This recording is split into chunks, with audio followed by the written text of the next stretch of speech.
وزیر مملکت برائے داخلہ طلال چودھری نے تحریک انصاف اور دہشت گردوں کی خیبر پختونخوا میں خاموش انڈرسٹینڈنگ ہونے کا الزام عائد کر دیا۔ پروگرام ان فوکس میں بات کرتے ہوئے طلال چودھری نے کہا کہ خیبر پختونخوا میں پی ٹی آئی کو دہشت گرد اپنا ہمدرد سمجھتے ہیں۔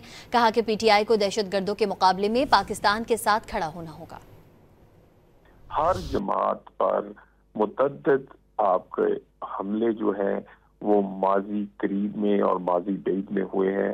پی ٹی آئی پہ جو آخری کسی ان کے رہنما پہ یا ان کے کسی اور پہ حملہ ہوا وہ 2015 میں ہوا۔ اس کے بعد 10 سال سے یہ کیا وجہ ہے کہ وہ ان کو اپنا ہمدرد سمجھتے ہیں، رشتہ دار عزیز سمجھتے ہیں، ان پر حملہ نہیں کرتے اور دوسروں کو وہ دشمن سمجھتے ہیں؟